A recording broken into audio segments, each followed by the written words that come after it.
Today, it's our third fan-submitted true crime episode, and today is a whopper.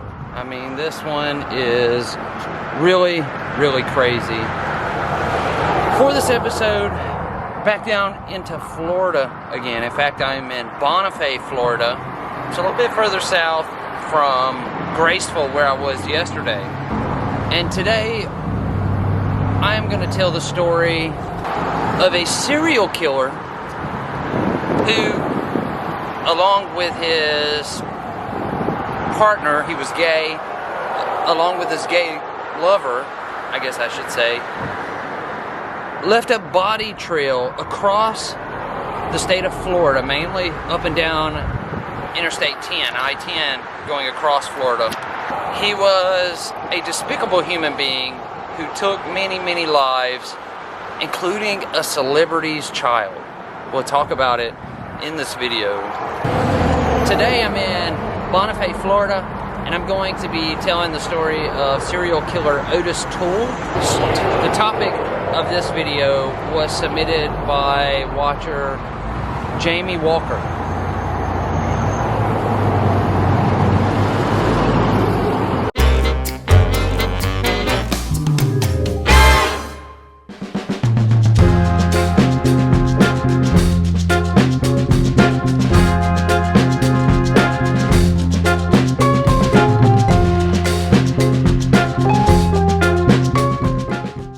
As I said before the intro, today I'm telling the story of serial killer Ottis Toole is actually how you pronounce his name. Ottis Toole was a drifter who had a very rough childhood. He was born in Jacksonville, Florida. His father was an alcoholic and very, very abusive. His father would later leave and abandon Ottis, which ultimately left Ottis being placed with relatives who he later acclaimed sexually assaulted him over and over again, even selling him to predators, to child molesters for money. All of the sexual abuse that he went through at the hands of his family and the strangers they sold him to led him to his first kill. He was probably around the age of 12, between 12 and 14. His family sold him to a traveling salesman for sex. After the traveling salesman was done with him, Ottis had had enough, and Ottis ran over the pervert with a car. You gotta understand, those were different times, and because of that, he didn't get into trouble for it. It was looked at as it was justified. His childhood would later go on to be attributed to why he became a serial killer and an arsonist. What do you prefer in life? Sex or fire? Well, I like both. I like both. I guess I like both. Baby it is, better it is. I'm what you call a power maniac. I like to see a whole city burned down. A whole city. I like to see a whole city. There isn't a ton of info out there on him, but it seems somewhere between 1966 and 1973, he began drifting around the southwest United States. He supported himself by prostituting himself to gay men and panhandling in the streets of Jacksonville or wherever he was at. While drifting through Nebraska, Toole became the prime suspect in the 1974 murder of 24-year-old Patricia Webb, and then he fled Nebraska and settled in Boulder, Colorado, like they needed any help in Colorado. I mean, really. But less than a month after arriving in Colorado, he became the prime suspect in the murder of 31-year-old Ellen Holman. Toole then left Boulder, bound for Florida. Less than a year after making it into Florida from Colorado, Ottis Toole married a woman who was 25 years older than he was. After only 3 days of being married, he told her that he was really gay. She left him, and he said that the marriage was all a ruse to hide his sexuality. It wasn't long after that, Ottis Toole was eating at a Jacksonville, Florida soup kitchen when he met another man named Henry Lucas. They very quickly started a sexual relationship together. It turns out Henry Lucas was also a serial killer. It didn't take long before their murderous rampage across Florida began. Later on, after his capture, Ottis Toole said that while he and Lucas were together, they took part in or witnessed over 1,000 murders as part of a murder cult. Investigators, though, have never been able to confirm that the cult ever existed or that it does exist. Over a 3-year period in Jacksonville, police began investigating 8 murders. At the time, they did not seem connected. They did not know that they had a serial killer or multiple serial killers on their hands. And then Ottis Toole and Henry Lucas made their way right here to Bonifay, Florida. While they were right here in Bonifay, Florida, they took the lives of 3 women. First was a woman named Jerry Lynn Peoples. She had gone to the grocery store. They broke into her home, and when she returned, they shot her to death in her own home. And then there was Brenda Jo Burton. She was stabbed to death in her own home, and her autopsy also showed that she was strangled at the same time. And then there was Mary McCary. They knocked on her door. She opened her main door, which still had her screen door closed. As soon as she opened her door, they opened fire, shooting her to death through her screen door.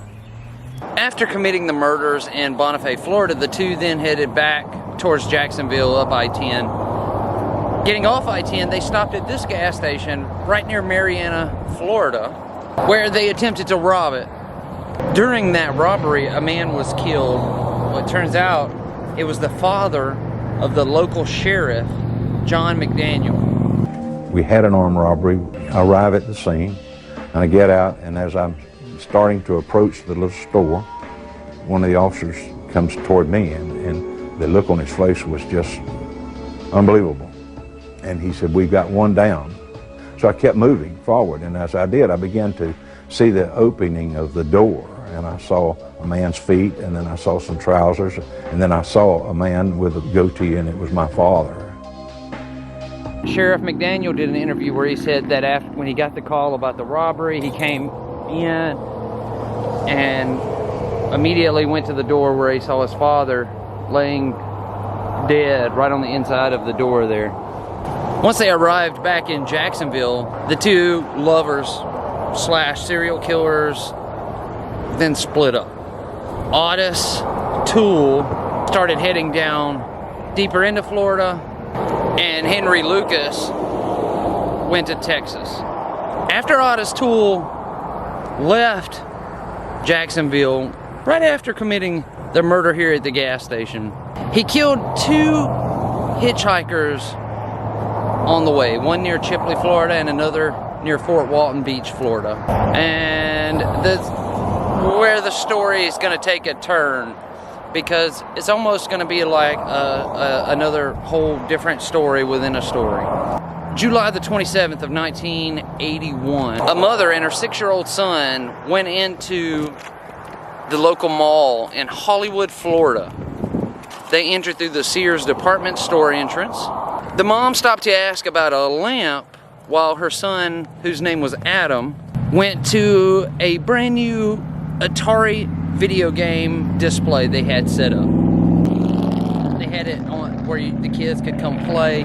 Once Adam got there, there was a line of boys already waiting for it. The mom still over talking about lamps. A fight broke out over whose turn it was to play the game. Well, the security guard asked a few of the older boys where their parents were. They said that they weren't there. So the security guard made them all leave the building, Adam included.